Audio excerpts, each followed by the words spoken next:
கொள்ளைக்கு முதல் பொறுப்பு, முதல் குற்றவாளி அரசாங்கங்கள் என்பதுதான் என்னுடைய அடிப்படையான கருத்து.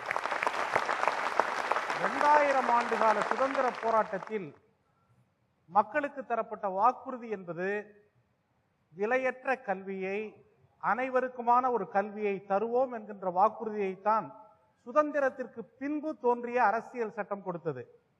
அந்த அரசியல் சட்டம் சொல்லுகிறது, இந்திய நாடு இட்ஸ் எ வெல்ஃபேர் நேஷன், மக்களின் முன்னேற்றத்தை மட்டுமே அடிப்படையாக கொண்ட நாடு என்பதை அது வலியுறுத்துகிறது.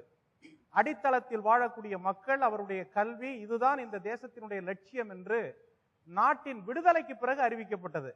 ஆனால் நடைமுறையில் என்னவென்றால், அந்த கல்வியை பறிக்கக்கூடிய, பெற்ற சுதந்திரம் எதற்காக உருவாக்கப்பட்டதோ அவை எல்லாவற்றையும் பறிக்கக்கூடிய ஒரு கொடுமையைத்தான் செய்து கொண்டிருக்கிறது. நாடு விடுதலை பெற்றதற்கு பிறகு நடைபெற்ற பல கல்வி குழுக்கள், எல்லோருக்கும் கல்வி எப்படி தருவது என்பதற்கான குழுக்கள் அமைக்கப்பட்டது. எல்லா குழுக்களும் ஒட்டுமொத்தமாக சொல்லுகிறது, இந்தியாவில் அடிப்படை கல்வி முதல் உயர்வு கல்வி வரை அனைவருக்கும் இலவசமாக தர வேண்டும் என்பதுதான் வலியுறுத்துகிறார்கள். அது கோத்தாரி கமிஷனிலிருந்து தொடங்கி முதலியார் கமிஷனிலிருந்து அத்தனை கமிஷன்கள், 3 கமிஷன்கள் போடப்பட்டது, ஆணையங்கள் போடப்பட்டு மிகப்பெரிய விவாதங்கள் நடைபெற்றது.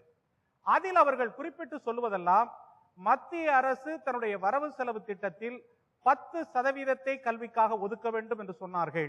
இப்பொழுது 1% குறைவாக குறைத்துக் கொண்டே வருகிறது மத்திய அரசு. அதே போல மாநில அரசாங்கங்கள் ஒவ்வொன்றும் 30% கல்விக்கென்று ஒதுக்க வேண்டும் என்று அறிவித்தார்கள். ஆனால் அது படிப்படியா எல்லா மாநிலங்களிலும் குறைந்து அரசு செய்ய வேண்டிய அந்த கல்வி விஷயங்களை தனியாரிடமும், தனியார் ஒரு காலத்தில் நடத்திக்கிட்டு இருந்த சாராய கடை அரசாங்கமும் சேர்ந்து நடத்தக்கூடிய ஒரு சூழல் வந்துவிட்டது. இதை சுதந்திரத்திற்கு ஏற்பட்ட மிகப்பெரிய ஒரு வீழ்ச்சியாக நான் கருதுகின்றேன்.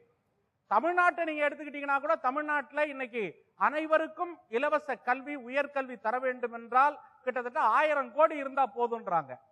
ஒரே ஒரு கல்வி நிறுவனம் மட்டும் இந்த ஆண்டு 1400 கோடி ரூபாயை லாபமாக பெற்றிருக்கிறது. ஒரே ஒரு பல்கலைக்கழகம், தனியார் நிகர்நிலை பல்கலைக்கழகம்.